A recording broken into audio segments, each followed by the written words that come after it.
George was really on it for the second restart, had everything in place and was able to just get the jump, and that's what you saw happen. He was able to get through.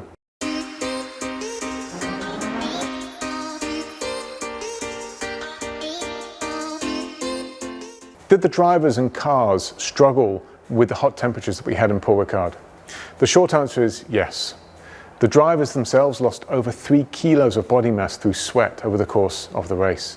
The cars, you may have heard some of the radio chat about, for example, ERS temperatures being very hot and other systems being on the hot side. And the drivers were managing that as they were racing Perez, both of them. We always have a compromise between putting performance on the cars by closing down the cooling systems and obviously the cars being in a condition where they were overheating.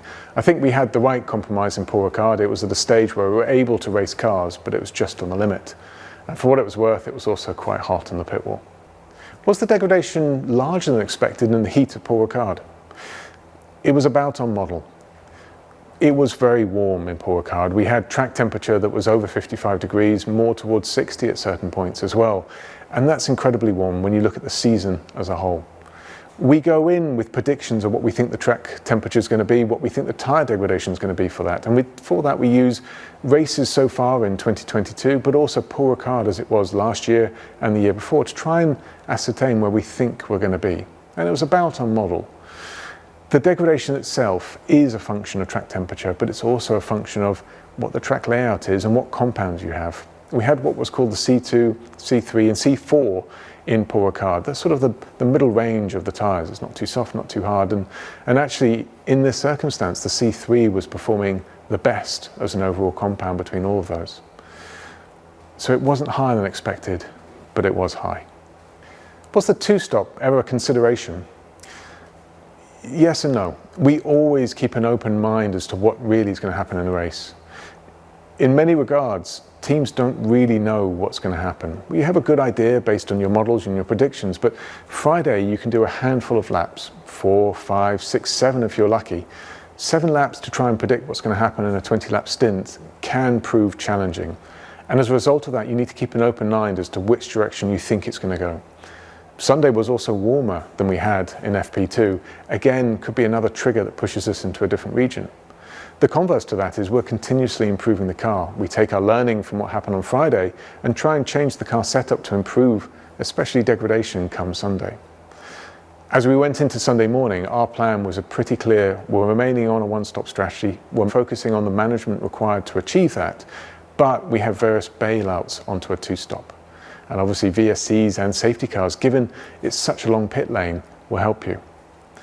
So to explain a little bit about why it was such a clear one-stop, the pit lane in Paul Ricard is at 60 kilometers an hour, and as a result of the fact it's reasonably long relative to the track next to it where the cars are going quite quickly, it's one of the longest pit stop times of the season. I think it's the 3rd highest, but you're well and truly over 27 seconds to do a pit stop. So if you do a two-stop race, you're spending nearly a minute in the pit lane. And that extra nearly 30 seconds is very hard to make back up on track, especially if you have to fight through competitors. And that's really what puts you in that one-stop territory. You would have needed quite a bit higher degradation than we saw to push you to a 2. Lewis and George finished ahead of a Red Bull this week. Are you expecting to be in the mix really with the second of the Ferrari and the second of the Red Bulls going forward in the season? I think where we are at the moment is clearly we're improving the car race on race, and our race pace is getting there, but qualifying isn't at the moment. We are struggling really to get into the mix with them, and there's going to be certain tracks like Paul Ricard, Silverstone, where we're able to use that race pace to advantage. Budapest, less so. It's very difficult at Budapest if you start behind to move back forward through the field again.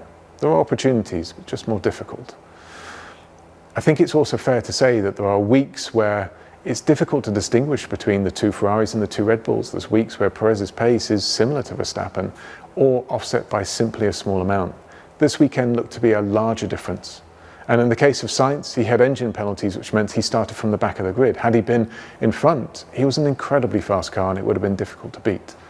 So we have a level head, an element of realism.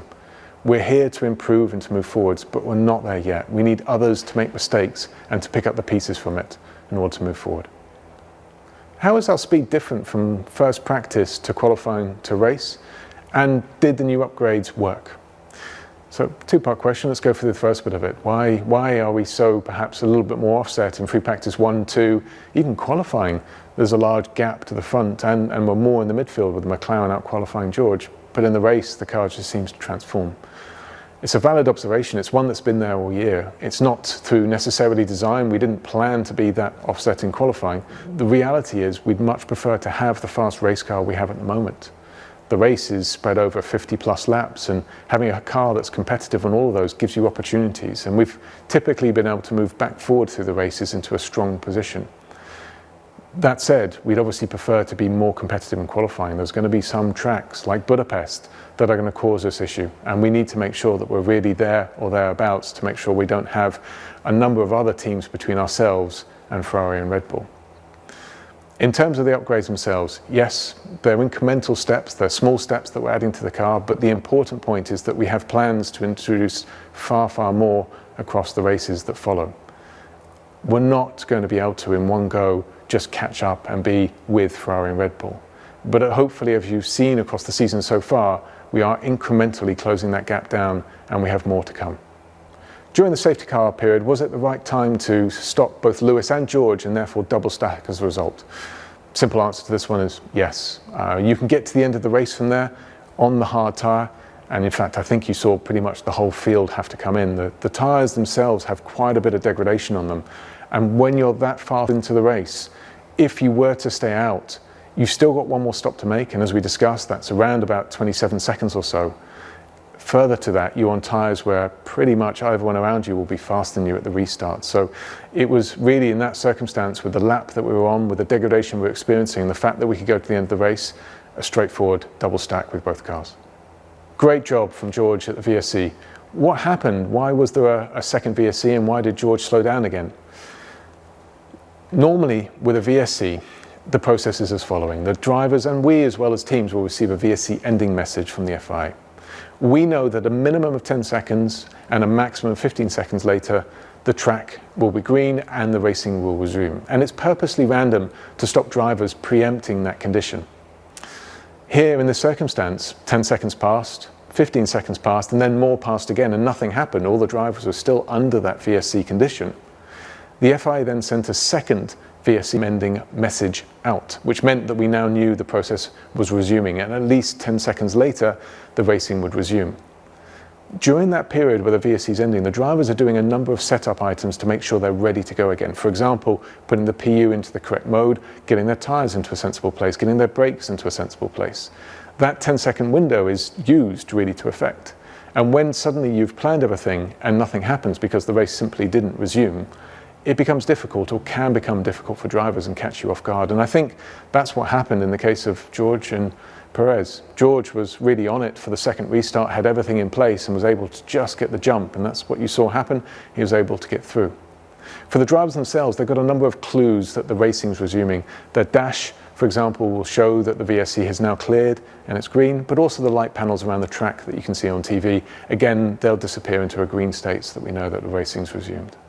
How's the team feeling after the first double podium of the year? The answer is, around the factory and on the race team on Sunday, I can see that everyone has just a feeling of relief. It's a strong result for this team. It moves us back in contention towards the front runners in the championship, and it's a display of two drivers performing admirably on track with Perez. One case defending, one case attacking, but ultimately we're able to come through.